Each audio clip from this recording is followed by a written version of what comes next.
Imagine this.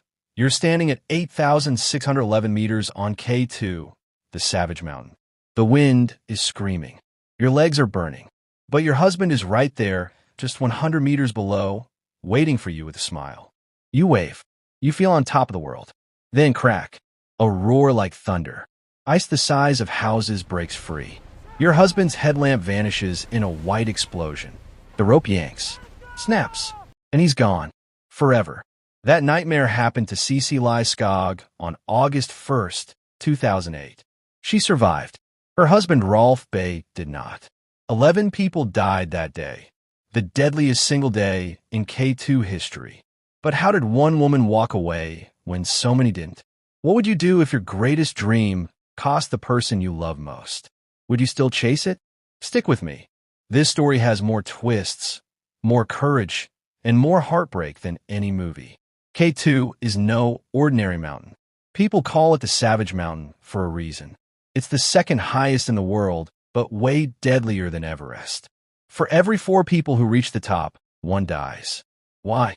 Because the top part is a nightmare. Steep ice, hanging towers of snow called seracs that can collapse without warning, and the Bottleneck, a narrow chute where one slip means you fall thousands of meters. Before 2008, only a few hundred people had ever stood on its summit. In 2008, bad weather kept everyone waiting for weeks at base camp. Teams from Norway, Korea, Serbia, Italy, France, and more all gathered. They planned to fix ropes together so everyone could climb safely. But things went wrong from the start. Before 2008, only a few hundred people had ever stood on its summit. In 2008, bad weather kept everyone waiting for weeks at base camp. Teams from Norway, Korea, Serbia, Italy, France, and more all gathered. They planned to fix ropes together so everyone could climb safely. But things went wrong from the start. Cecilie Skog was 32, a tough Norwegian nurse turned professional adventurer. She had already climbed many big peaks. Her husband Rolf Bae was her partner in every sense. They met in Russia when he was guiding and playing harmonica for clients. As Cecilie later said in an interview, the best part of climbing together was that we would not be far apart and miss each other. But there was always that worry in the back of their minds.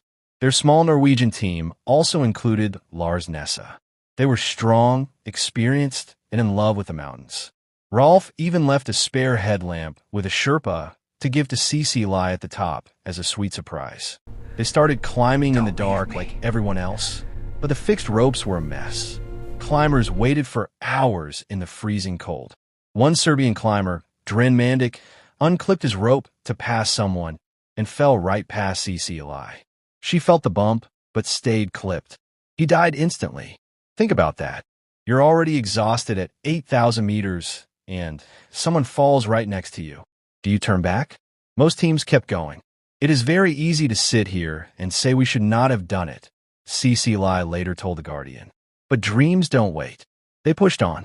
By late afternoon, Cecilie and Lars reached the summit around 5:20 p.m. They were the first Norwegians ever to stand on K2. Bottleneck. Photos. Calls home. But Rolf had turned around just 100 meters short. He was tired, maybe feeling the altitude sickness. He waited for his wife like any loving husband would.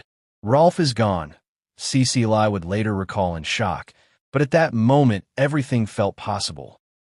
Now the real tension starts. The Bottleneck is the most dangerous spot on K2.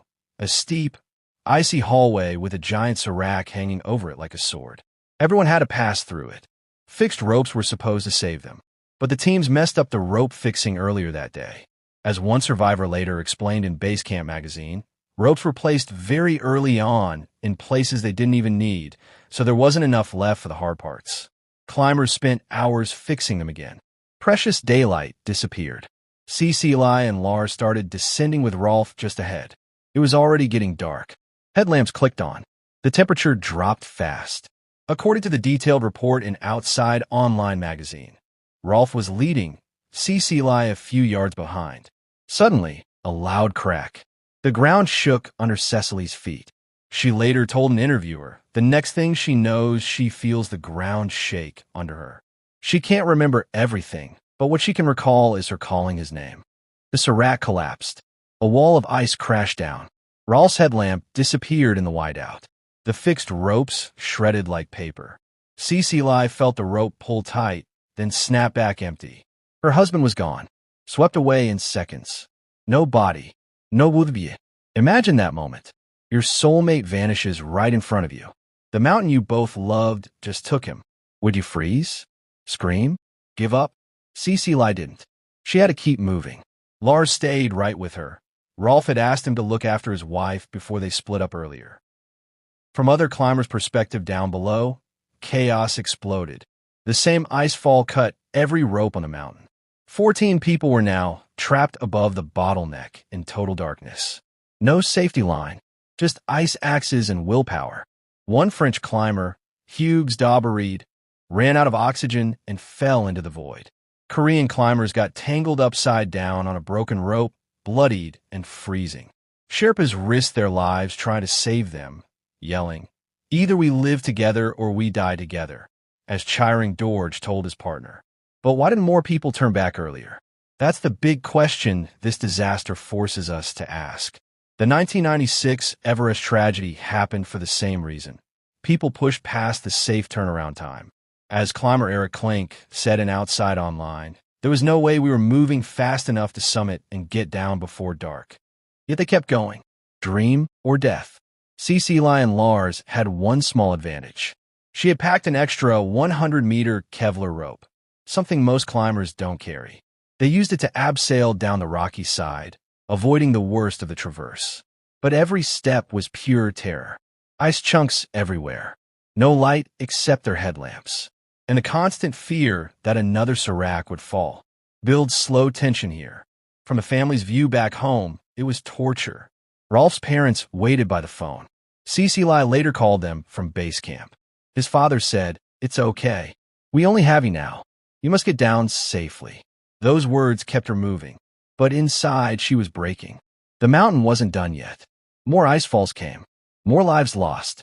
By midnight, 8 people were still fighting for their lives above the bottleneck. Darkness. Cold that cuts to the bone. No ropes. No trail.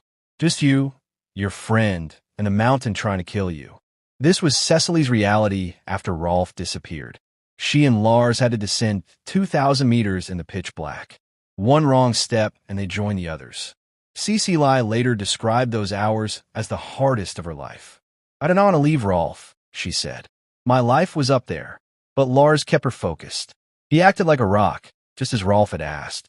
They moved slowly, one foot after the other, exactly like she remembered, one foot followed by the other, and she got further towards Lars.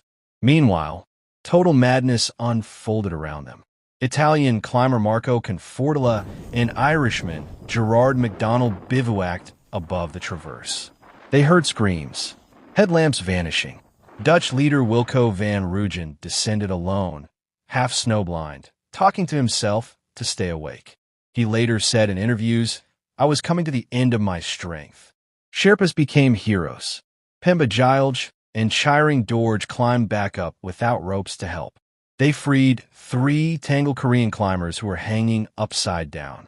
But another serac fell. 4 more men, including 2 Sherpas who had just summit, were swept away in one avalanche. 11 dead in total. Dren Mandik, Jahan Baig, Rolf Bae, Hugues Daubereed, Meherban Karim, Gerard McDonald, 3 Koreans, and 2 Nepali Sherpas. Cecilie reached camp fort around 11 p.m. with Lars. 7 survivors huddled there in the freezing tents. No sleep, just shock. The next day, she forced herself down to base camp. Every step hurt, but something strange happened. She felt Rolf's voice whispering to her, guiding her feet. As she told The Guardian, she composed herself and gradually continued to descend. The next day, she got to the base of the mountain. Helped, she was convinced by Rolf's voice whispering to her. Think about that courage. Most people would collapse. Cecilie kept walking. From the rescuers' perspective at base camp, they watched in horror as bodies stayed on the mountain. No way to recover them.